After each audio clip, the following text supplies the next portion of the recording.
Good morning, and thank you very much for joining us. I am Yori Folani. And my guest this morning, Philip Agbese. He's a humanitarian law researcher. Thank you very much for coming on. It's my pleasure once again. Indeed. And he's right next to Curtis Adigba, another lawyer. But, well, I didn't say exactly that Philip was a lawyer, but... No, but I am. But there you go, you are. Yeah. Because it would be difficult for somebody to be researching law if he's not a lawyer. Yeah. Too many problems. Yeah. Thank you very much for, that addition. So the other lawyer, as you like to put it, my learned, sometimes you say my learned brother, sometimes you say my learned friend. It depends. But introducing Curtis Adigba, it's a pleasure to have you on. Thanks for having me. Indeed. Right now, as you know, the event, the summit in Abuja has ended, and it was about national security and how we can conflict resolution, especially in the light of farmers and herdsmen clashing all the while. And since day one, you might, if you've been following it, we've heard varied accounts. We've heard from all stakeholders. That it's been organized by two news organizations, the Nation newspaper and TVC News. And I think essentially it's about bringing as much information directly from the stakeholders and put it on the table. I imagine oftentimes journalists would wish they could hear from a particular individual, he's too far out of reach or whatever. But you know how it can be. So you had scientists, you had researchers, you had academics, you had farmers, you had herdsmen. You even had Meatiala, who explained its case and said that, as a matter of fact, we're the victims here. The Air Force was there, the police was there. Everybody was contributing to this particular summit, which was a quest for peace. And as of now, you probably know that some things have been recommended, setting up of a special, the Nation puts that marvelously. It's just given us the way out. It says peace and conflict resolutions, a resolution commission needs to be set up, better security to make farmers and herdsmen, feel, safe, and also isolate criminals, which was a point that the police representative, the police spokesman made, I beg your pardon, that look, we know about this. The Fulanis have been living this way for hundreds and hundreds of years. There's not been problem until recently, and the policeman said that they have observed that in some cases, there are people who disguise themselves as one party or the other to ferment our problems. Now it's ended, and we can sort of have an overview and also the value of such commissions. Somebody called in yesterday and said that, look, I'm watching it, and in Adamawa, my side of town, I haven't had any representation. So it's not a job. It's not a job that can be done all at once, but it does show that people are watching, and then maybe we can just do it's not so much a critique or an evaluation, but also add our own bits to it. If we had been there, we'd probably want to add a thing or two. But I think the best way to go is to give you a sort of a summary. We have a report that I think does that job marvelously. And so we'll come back to studio after that. With speakers drawn from the academic community and states affected by the farmer-herders conflict, it was bound to be a robust summit with views inspired by different experiences. The varied colors of opinions on offer, however, pointed towards the urgent need for peace. Setting the tone for the day's deliberations, former Lagos State Commissioner for Information and Strategy, Mr. Dele Alake, told the audience that the organizers were persuaded by the need to change the narrative from one of division to one of peace. And the modicum or modest development that we've recorded in Nigeria in the last 58 years, if you analyze very deeply, you will discover that those developments, the progress, came about in periods of peace. So therefore, if there are conflagrations all over the country, if there are distortions in the system, and dysfunctional imperatives all around, how will Nigeria develop? worked together. Speaking in similar vein, the Chief Executive Officer of TVC News, Andrew Hanlon, and retired Colonel Zubair Hamid emphasized that dialogue and negotiations were critical to achieving peace in such conditions. There were many people in the north of Ireland who wanted to be ruled by the Republic of Ireland. And for over 20 years, we had a conflict which took its toll in the form of thousands of lives that were lost. There is so much to gain from peace, there's no question about it. And when I look back to how we resolved the conflict in my country, the answer is really very, very simple. It's called talking. If the headsmen attacked Benue and attacked Taraba, and they have a state who did not say they cannot graze, and they are given land to even put up ranches, and they were attacked, can we be sincere? Can we be truthful to ourselves that it is the same headsmen who are attacking Benue and Taraba that went to attack? If we talk in Nigeria, there are a lot of times we talk about you don't negotiate with terrorists. Who are these terrorists? What is paramount? Your national interest or having a law that is man-made law? And for Professor of Political Science Eugene Alegbe and the representative of the Plateau State Governor, a firmer understanding of the causative factors is as crucial as the peace process. If it's just about the farmer on the one hand and the herder on the other, I think if it were just about these two set of actors, probably would have gotten, a solution to this crisis already. But there are so many things involved, and the dynamics of it, of course, is fueled by the political economy dimension. A lot of shadow actors have emerged that we don't even know about their profiles. The summit wrapped up with a reminder that a similar conference organized by the military government in 1996 warned that if the farmer-pastoralist conflict is not checked decisively, it could consume the entire country as it is threatening to do now. Bukola Samuel Wemimo, TVC News. Okay, so there we had it. You saw the CEO of TVC there, and before that, the vice chairman of TVC, Dele Alake, two-time commissioner for information in Lagos State. First of all, your overview on the whole exercise, the whole summit, and the usefulness of this. Maybe I could start with you. Well, thank you very much for this opportunity to be here once again. And I also want to say a very big thank you to the organizers of that summit, because they've touched on the Nation newspapers and TVC News. TVC News. They've touched on something very, very, very important in our community, in our society. And I think as gingertic as the problem is, it can only be solved if we take one step after the other. And that was actually a right step in the right direction. However, we must also understand that herdsmen are farmers, are people who have actually cohabited for a very long period of time, and certain things in the society are now playing out on the relationship between these two persons. One, direct political interferences. Most of these cases, like we have today, in places where some of us come from, in Benue, Plateau, Taraba, are actually direct consequences of political interferences by people in authority, and even the desperate move by some persons to also perpetuate themselves beyond a certain period of time that they've been given the mandate. I take you practically to Plateau State, where for instance, we are having the issue of the mysterious killing pond somewhere in Do, Jos Plateau State. Just immediately after a major general in the Nigerian Army was discovered missing, and I think the Army was able to do some sort of intelligence and realize that his telephone number went off within a particular community. They attempted to flush the pond as to be able to carry out a good search operation.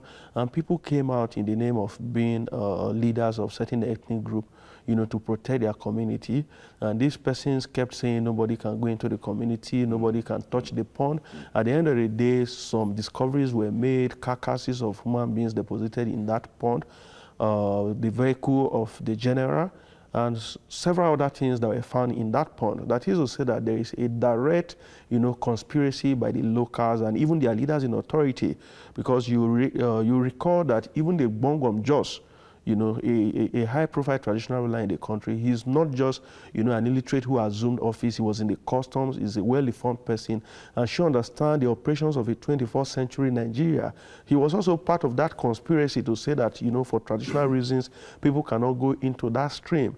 Of course, we can no longer practice that level of cannibalistic lifestyle in this generation where you use human beings for sacrifices. Okay. And by the time these things... When you said cannibalistic, there's no suggestion that the people were eating or anything like that, but you... you see, the mere sighting of a fellow human being being butchered... Oh, so such a horror. Yes. I don't think it's anything that any society in the 21st century... It's a horror. But so cannibalism was not alleged or reported or suggested that. No. To the extent that the community is comfortable with humans' bodies being deposited in their stream for the purposes of cleansing or appeasing their gods, is cannibalistic. There's no doubt about that. Okay. Yeah, and having said that, I think such a summit should also be able to invite this kind of unholy actors who play on the crisis between the herdsmen and the farmers. Okay. Yes.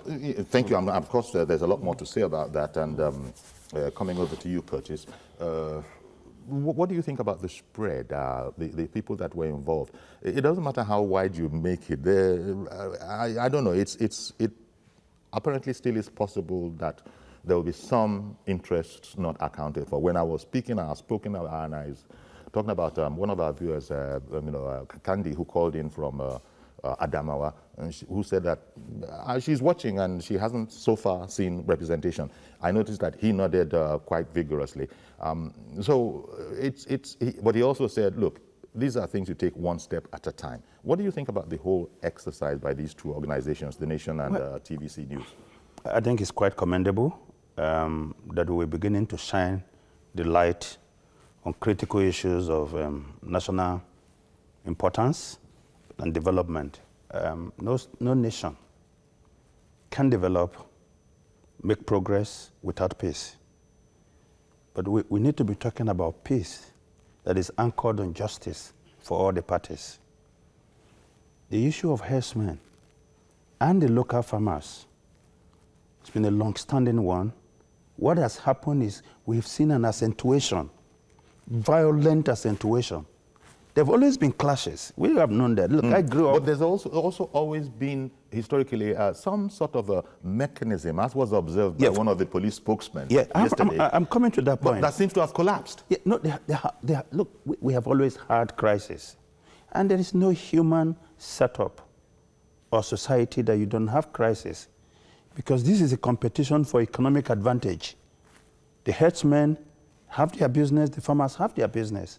What has changed is the weaponization of this crisis using politics. That's one. For advantage. Yes. In as much as I think is a welcome development, there's something that I would have loved to see. I would have loved to see the local participants sharing their experiences and profiling solutions. Actually, it wasn't just Ivory Tower only. Yeah, I know. I mean, but... Okay. What that lady from Adamawa said, what was important? Look, she said it on our program yesterday. Yeah, you could have picked in some people. We know there are hotbeds, hotbeds of this crisis. Okay. That people can come and share their experience and then share possibly solutions going forward. Yeah. Now, having said that, I think the basic problem, or the most fundamental of the problem, is the attitude, the ambivalent attitude, seemingly ambivalent attitude of the government to the crisis. Yeah. And the perception. In some cases. Yes, that's on the one hand, but I wonder if you also think having different understandings of what the issues actually are could also have contributed, and oftentimes contradictory viewpoints. The issues are not just one. That's why all of these were brought together. The summit sought to bring all of these differences on the table, so we can look at them, no matter how discordant they are, according to our beliefs. No. I think I saw Dr. Eugene Alegba, who is from Benue, and he's not just an academic person, but he's from one of the most affected communities in Benue State. He's from Gwe East or Gwe West local government area of Benue State, and that is one of the areas, where this crisis has actually, been for a very long time. And I believe that with his academic views to the traditional issues on ground, the people of that area have been duly represented, because one would not actually expect a community where, there's a high level of illiteracy to be able to articulate their viewpoints, other than a representative like, Professor Alegba, who rightly represented them. But I think another issue that the summit has not been able to address or did not make reference to is a question of truth and reconciliation. Okay. Because for us to restore peace to these communities, the question of truth, truth must be established. Because in some instances, for instance... Yeah, but there will be no truth. I mean, peace and truth go together. Yes. And the conflict has suggested a Peace and Conflict Resolution Commission. Yes, we have something not far from that, and that is another issue with our country, that each time we have a problem, we tend to ignore existing structures on ground or people who are not doing their work, and will continue, to bring up. Now, people are suggesting that there should be another organization called Peace Corps in Nigeria. But how effective has the National Security and Civil Defense Corps done its job? We have the Center for Peace and Conflict Resolution already existing in Abuja, and this center was in existence before this crisis snowballed into the current devastated level. So I don't think that a new commission should be the problem, be the issue. What should be the issue? Let us, establish, exactly what is the issues are. Then two. And that was the main thrust of this summit, by the way. Yes, and to try and establish what exactly the issues are. Yes, and like I mentioned on a similar program here in January, there is a need for justice. Okay. And before we can get to justice, truth must also be established. Because in some communities, people tell you that they've been attacked, whereas they've not been attacked. In some places, they tell you 73 persons have been killed, whereas nobody has been killed. And what do they do in this era of social media and fake news? People attack others, and they go into town. I take you back to Jos, Plateau State, where, at the cause of the military trying, to investigate this crisis, members of this community went to town, to disparage the military. They went out calling people names and all manner of things. And at the end of the day, it was discovered that the community was complicit. Their traditional leaders, their political leaders are complicit in this action. And nobody, no single Nigerian, not even the media, has been able to come out to say, we want justice in this matter. Okay. Because the people who were shouting at first, now that they've been found guilty, people have been protesting, people have been talking, and they are pointing fingers at people. The Minister of Justice has practically not done anything to intervene directly. We have not seen the police making arrests in this matter. Okay. And people begin to talk about peace. I don't think there will be peace if the families, of people who have lost their loved ones to this crisis have not even been at peace. Government has not visited them. Government has not spoken to them. They can't even find the dead bodies of their loved ones to give them befitting burial. And we're not talking about peace. Okay. Is it this set of people that we're going to meet with peace overtures to tell them to just give peace a chance? Okay. Thank you.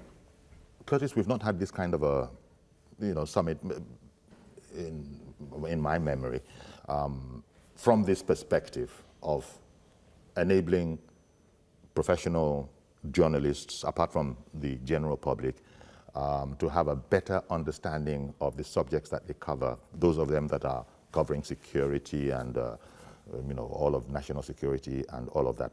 But arguably, a first step has been made towards addressing all of the issues that Philip brought up. Because sometimes in the quest for peace, there are those who feel hard done by, that this is not fair at all.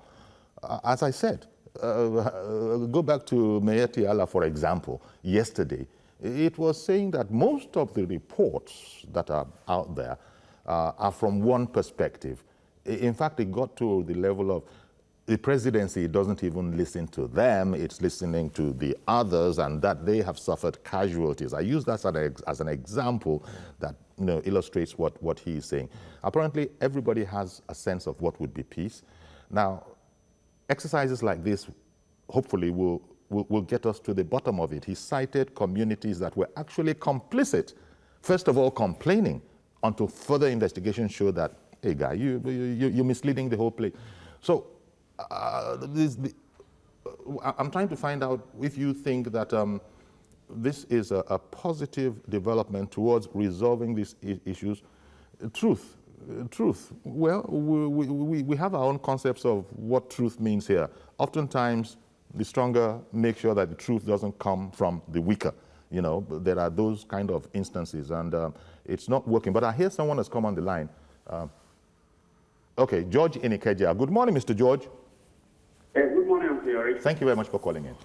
Uncle Yori, let me first commend the TVC News and the Nation newspaper for taking this laudable initiative. About 95% of Nigerian media houses are fighting President Buhari for daring to fight corruption. But yours are taking the initiative to address a lingering conflict, finding ways to see how it can be resolved. So I want to commend your organization for that.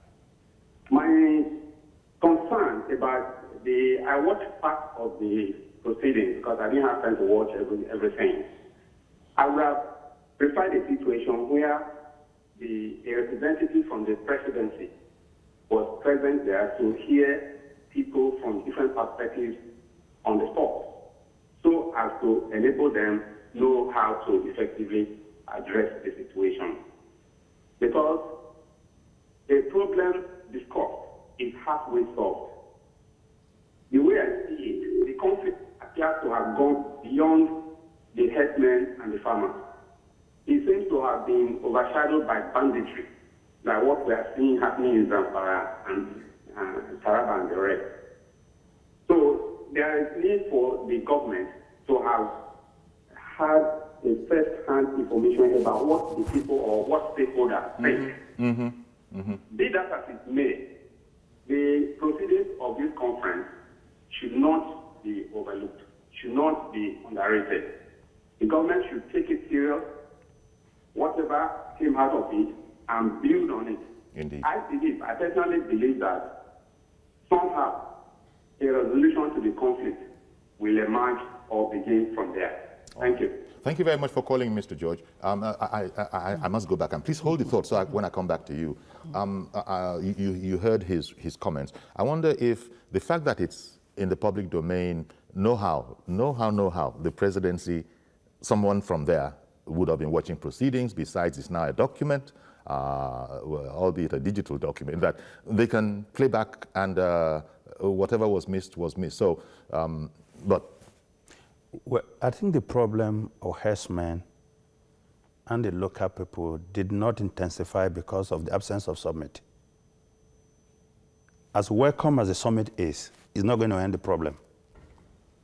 It can help us understand it better. It will help us understand. And with understanding, but the understanding, you can do constructive things. Let me finish. Understanding will only be useful when there is a will to tackle the problem. And there's a way. What is lacking here? So that's your concern. What is lacking? The will. Yeah, the will. Always been the political will to deal with these problems. I give you an example. All that we're talking about here are issues of law enforcement in a country where you can apply the laws. There are proprietary rights. There are rights to human liberty, movement, and all that. But they're almost interchange or operate within the context of the law. Now, when you have a situation where, okay, you're hearing both sides saying, oh, I'm the victim, oh, I'm the victim. And that is because we have agencies of government, law enforcement agencies that are right in the middle, who should carry out the investigation, apply the law. This has not been happening. And that is why there's this feeling that we must resort to self-help. Because government is not doing enough to protect us. Let me give you a typical example. I'm not a professor who has got all the data and the statistics. But I talk from a plain man's view. I have a farm. It's my right to have a farm. In my ancestral land, okay? You have your cows. You are nomadic in nature. It's your right to move around with your cows. But the law says your liberty to move around with your cattle should take into consideration my right to set up a farm. Okay? And so if for any reason you move your cows into my farm and my crops are destroyed, there should be a remedy. I should be able to get compensation from you. And I should be able to go to the police and report and say, you have invaded my proprietary right. These are the problems that have been on through the decades. Can I interrupt you? I beg your pardon. And I see that you want to say something, but Ibrahim also wants to join the program from Kano. Good morning, Ibrahim. Yeah, good morning. Thank you for calling in. Go ahead, please. Yeah, please, before I go further, let me commend the nation and TVC for the job well done. And then you guys are also doing a very good job here. Please, I want to contribute based on what one of the panelists, that the one in native, said. Okay. Actually, Mr. Philip Agbese. There are so many information that were being disseminated that are false. So all those things also, they contributed. Because I could remember there was some information that was disseminated recently, warning people that are moving around between Abuja to Jos, you understand, to not to follow the roads. While I was seeing that information, I was driving towards that road. So I wonder how they get that information. Understand? So please, the government should at least try and do something about disseminating false information, especially in this era of social media. And fake news. And then at the same time, this conflict, this summit also, at least, is a way forward. Understand? Let also the government try and take some of this resolution and implement it. That's all what I want to say. Thank you very much. Thank you very much, Ibrahim, for calling in. Yes. Yes, I wanted to cause an immediate intervention into what my colleague here mentioned. You see, when you talk about the political will, it is so unfortunate that the federal government and some of the state institutions are not working together, or they do not share the same vision and purpose for what government should be in a civilized society. For instance, when state government deliberately set up institutions like militia organization, when the constitutionally recognized police force, is there, it is for their own selfish purpose. We have this... You mean the state militias? Yes, the state militias. Because when you take people from the street without any form of training, the only training or credential or qualification they have most of the time is the fact that they have been political thugs who have aided these persons into power. They arm them with very sophisticated weapons. We've had this case in Benue, we've had this case in Plateau. In fact, currently in Plateau, it is a very big issue because they are saying that there's an army somewhere in far, that is responsible for these killings, and that this group of persons also go out to kill members of other communities in the name of Fulani herdsmen or farmers. Now, the issue is this, going back to to how Boko Haram was actually formed and the situation that we were faced with many years after that time. Thank God for the current administration that has been able to tackle it to a very large extent, and we now have peace, from the north towards Abuja and even up here, that we can now breathe and have peace in our homes. It seems to look like we have not learned enough lessons from giving arms to people. And by the time we do this, it means that the states begin to run in conflict with the purpose of the central government. And when these things begin to happen, the question of will, government will, the willpower to tackle this issue becomes a conflicting scenario, like we have seen so far.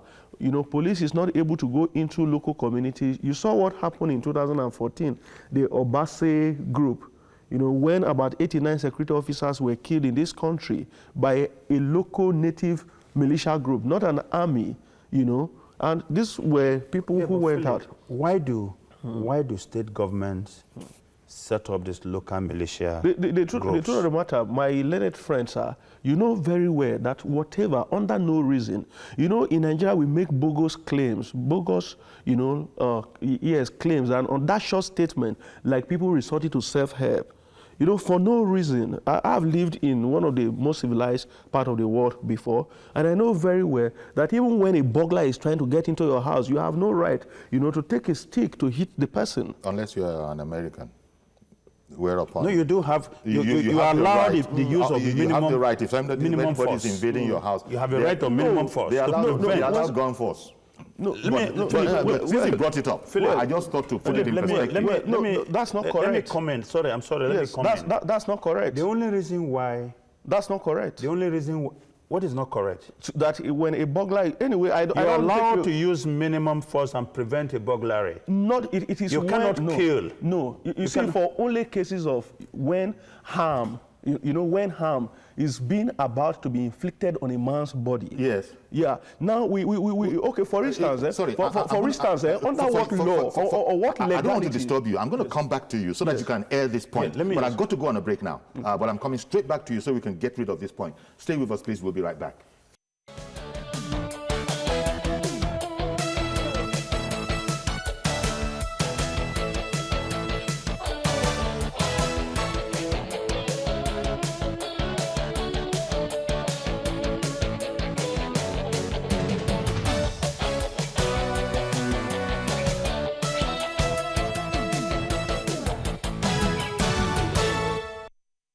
Okay, welcome back. A very serious conversation going on. Tempers were going one way. But I think we were coming from the whole point about the political will to do the right thing. And in this sense, Senator Shehu Sani, who was speaking yesterday, he actually came out and said that we, the politicians, were the root of all of this problem. That's it. That was the point I was going to make. We're the root of all of it. He said so. He's a politician himself, a senator of the Federal Republic, Lori, and illustrated it. The governors, by description, job description, are also chief security officers of their states. That's right. But then we have the centralization of the security architecture, such to the point that the state commissioner of police, who sometimes gets donations of security vehicles, equipment and all that from the state governor, and who probably will maintain very good relationship with the governor of the state, and can be used by the governor against his political opponents. They cannot get those people to act on security intelligence most times. And here's the problem. Because we have the centralization of the security architecture, interests come into play when it has to do with the nation, especially on powerful groups contending for space. Is that the kind of thing you're talking about, Philip? Let me finish. I don't have all the time. Please, you're going to have to manage your points between the time frame. And no, I've hardly concluded any point. I'm doing my best to manage it so that I can hear from both of you more or less equally. Please understand. I'm fine. I will talk when you give me time to talk. Okay, it's still a bit of anger, but no, the point he's making. Yes, I was. Look, for instance, in Lagos here, we see how Lagos state government has been so generous to the police in the interest of policing, helping the police to do better that which they are trained to do, because a trained man without the equipment cannot do anything. I think he was alluding to, look, it's possible for this kind of a thing to work against the current efforts that we're talking about. Without making any suggestion, of course, that is the case in Lagos. But I think Lagos is one of the most visible, cases of the government, state governments helping out the police. Yes, but he's saying that can be counterproductive sometimes. No, it's not true. It's not true because. Say so. Yes, it is not true because taking Lagos. It's not true, but you seem to say that there's a difficulty, as you explained it, when. What I'm saying is that the police is centralized. Yeah. And so they cannot take instruction from the governor that is not a political.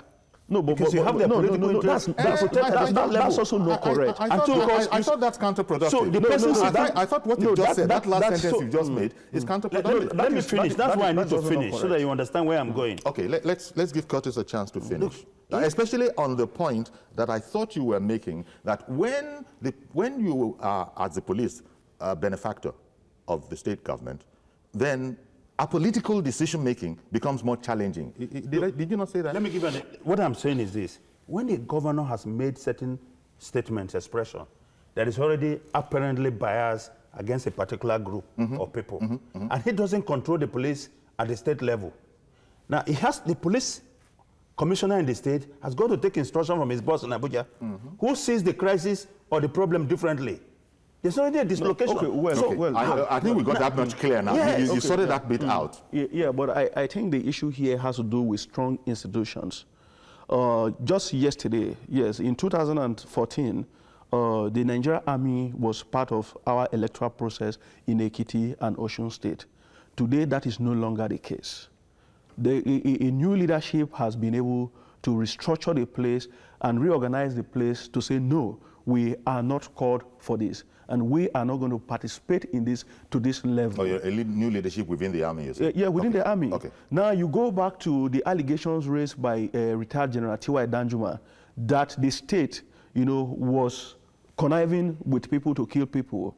The military came out, raised a committee of eminent Nigerians with members of these communities, as members, and were able to trash this issue by visiting the communities involved, talking to the local population, the traditional institution, religious leaders, and at the end of the day, they came out with a report which we all saw and felt that it was transparent enough, and that the report, that the views expressed by the elder statesman was out of his personal feelings towards the situation at that time. There was no intelligence, there was no investigation before he arrived at that report. And that brings us back to the issue of the police. Remember, just yesterday, before now too, politicians were using the police.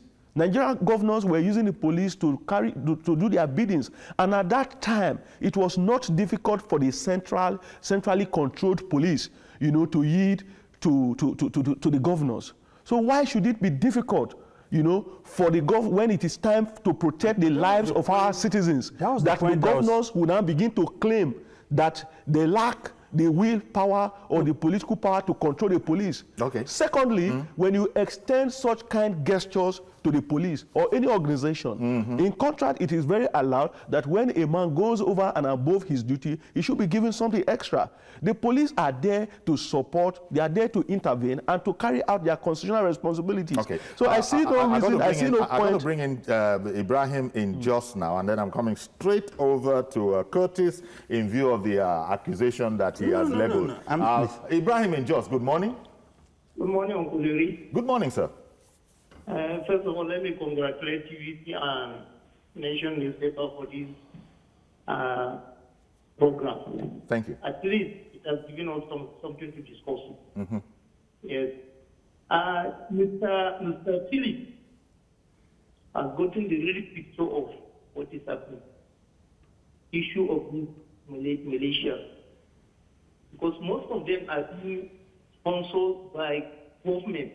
And if you look at their architecture, most of them are from the same tribe of any governor that is in power.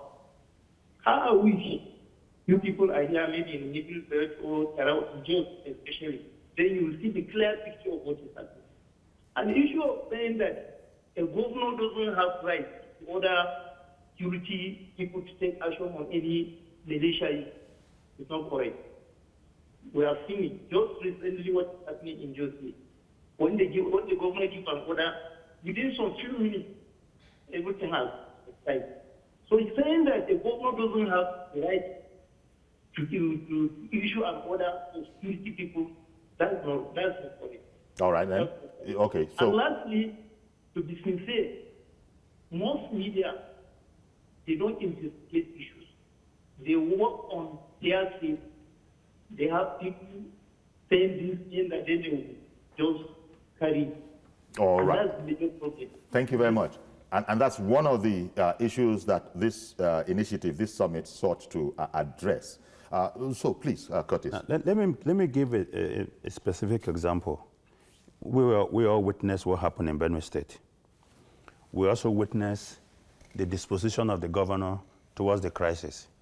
He made no secret of it by saying he was being prosecuted or persecuted by the federal government because of his political stand. No, that is not. Philip, No, let me Curtis, finish. No, Mr. Curtis, no. You see, it is not nice. You are not the moderator. No, you are not the moderator. It is not nice. Please, okay, no. please. Don't let me make my point. But you can rebut. It's okay. Let's take his point. What is this? What is, No, it's look, okay. It's okay. The fact is that the governor came out openly accusing the federal government, all right, of not caring about what was happening in Benue State. Now, do you think that the Inspector General of Police and the federal government will allow such a governor who has already made it very clear, it's very clear, understand that, look, I'm alone, the government is not helping me. Do you think they want to give him the police at the state level to deploy when they think it's already partisan as far as the crisis is concerned? Now, what do you think the people in Benue will be thinking when they hear the Minister of Defense address the press, you understand, and said, we wish that the people of Benue will be more accommodating. They should suspend the law that they have made. Do you understand what I'm saying? And allow these people to move. So the point I'm making is that the institutions of government that people look up to protect them are not being seen as impartial. And that's a perception. In some instances. Yes, and that's a perception problem. So the way to solve it is to get the law enforcement agencies, okay, to do their job irrespective of who is involved. Okay. When we politicize the enforcement of law, then there's a problem. And I think you have something to add to that. Yes. You see, when Mr. Samuel Otom, the governor of Benue State, decided to set up the state militia group called Civilian Joint Task Force, made up of rogues and even ex-convicts and members of Boko Haram, senior Boko Haram commanders.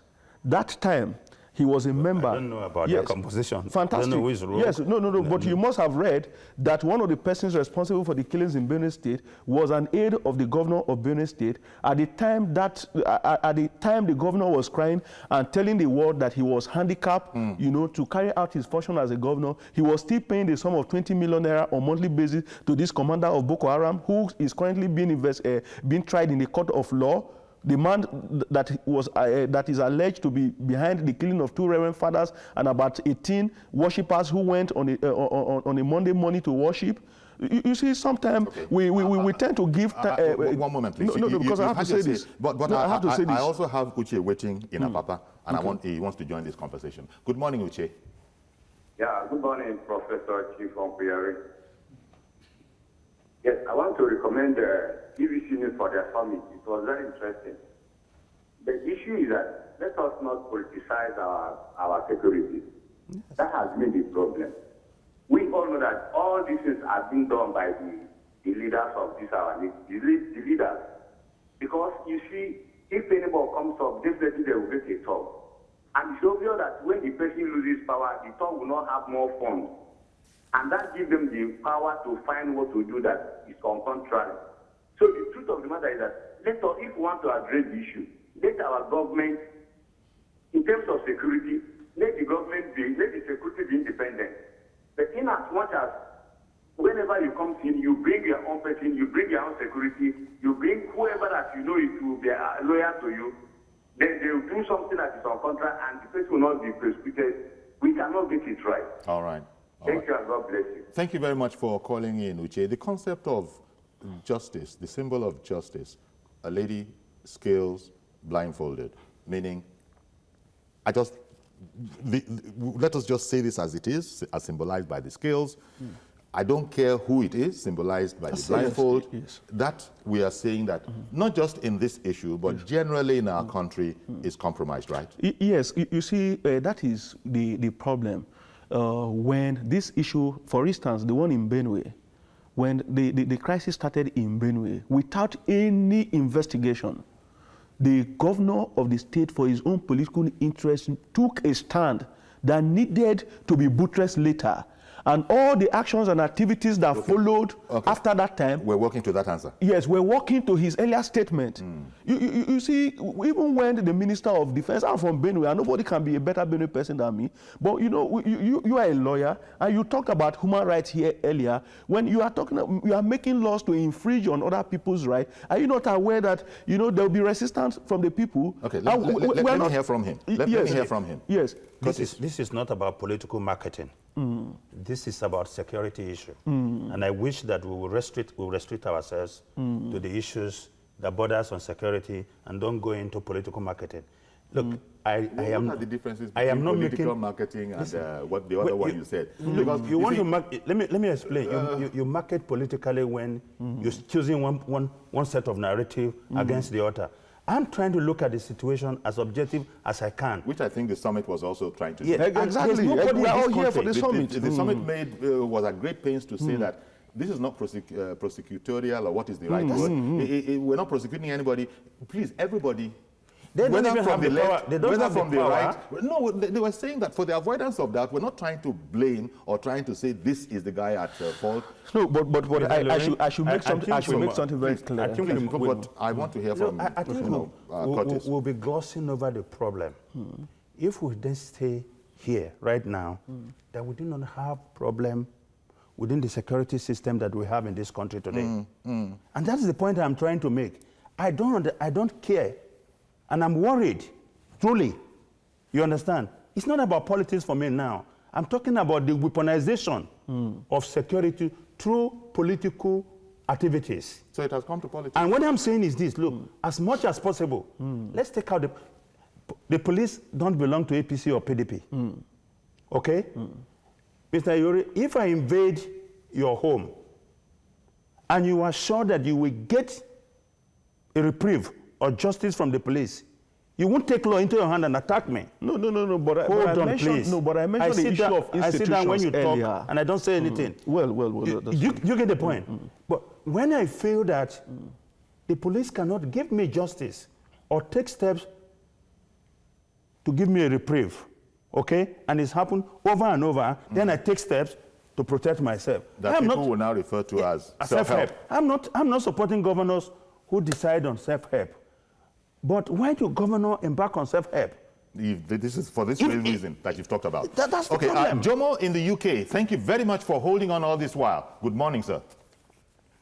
Yeah, good morning, sir.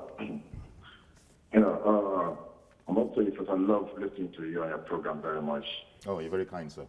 Yeah, I watched that conflict resolution yesterday, and I must tell you, I am very disappointed because that resolution is not going to solve anything. The killings and everything that's going on in the middle belt part of Nigeria is very embarrassing. It's all politics, and let's put it this way: setting of skull, right? The only way to solve this problem that's going on in that part of Nigeria is for the government to take serious steps. Serious deployment of military, not just coming and just forming some conflict resolution and just picking loads of crime and everything. And when they finish it and go back, next day we hear in the UK that 200 people murdered in Benue, another 300 murdered in Plateau State. This thing has to stop because innocent people are dying. Do you have suggestions, Jomo? Do you have any? Jomo, do you have any suggestion of your own? Yeah, come again. Do you have any suggestion of your own, since you say you were disappointed? Look, listen, sir. We have the military. We have a security. My suggestion is the federal government should stand firm and deploy serious, send the military in. Do serious investigation. Fish out those who are responsible. These people are being sponsored. They are being sponsored.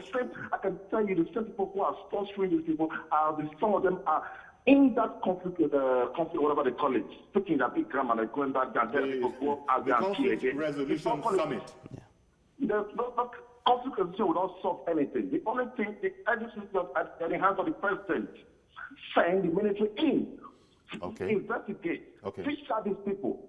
And fish out these people and let them be publicly prosecuted.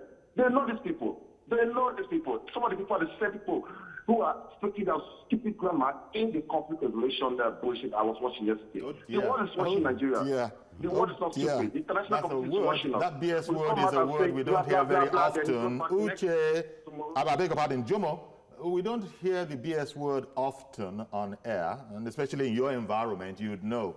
But thank you very much for calling in, even though you added a bit of French to the program. Yeah, let me hear from you now. Yeah. Jomo says, yes, disappointed. Yes, Jomo thinks, look, if we have a strong arm, let's use the strong arm. Why are we scared to use the strong arm? That's Jomo's suggestion. We've talked about the issue of strengthening existing institutions to be able to confront the challenges.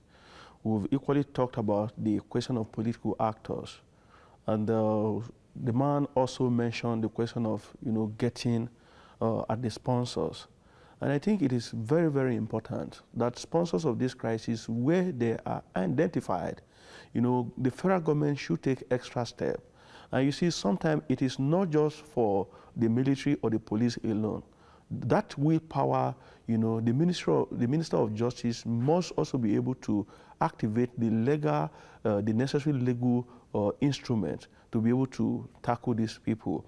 I recall vividly where that in Benue State, sometime in 2000... Are we hampered in that regard right now? No, because... Are we, as a country, are we hampered in that regard right now? Yes. Because when people say, yes, you think we are hampered. Yes, getting to the root of the problem, yes, in 2000 being decisive about it, putting political blinkers off, yes, on, so we don't see this, we just see the issue. You see, and that's law enforcement. And that is law enforcement. Yes, in 2013, the then governor of Benue State suspended two prominent traditional rulers that were involved in this crisis between herdsmen and farmers. And the moment that happened, the crisis stopped. It was again in 2015 that the new governor came on board and reinstated these two traditional rulers, that the criminal elements behind the crisis between the farmers and the herdsmen, resurfaced, and they started their activities. Today it is Plateau.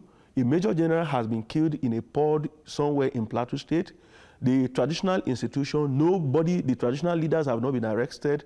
These are the people who claim to know, so much about the pond.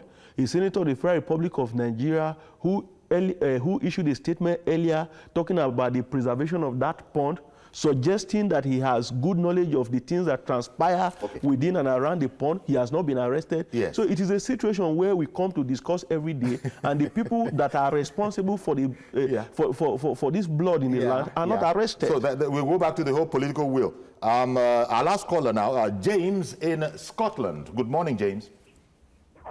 Yeah, hello, good morning. Thank you very much for calling in. Scotland. Good morning.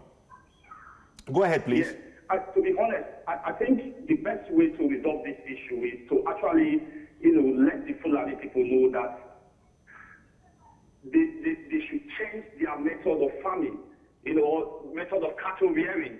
It's no longer practicable to be moving cattle around in this modern age. And so if you move your cattle around, you'll go to encroach into people's farm, and that's going to cause trouble.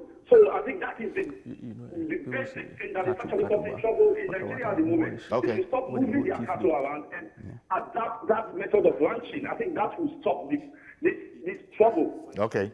Thank you very much. Thank you very much for calling in, James. Again, your suggestion also is on the table, but it's not a transition that's going to happen between today and tomorrow.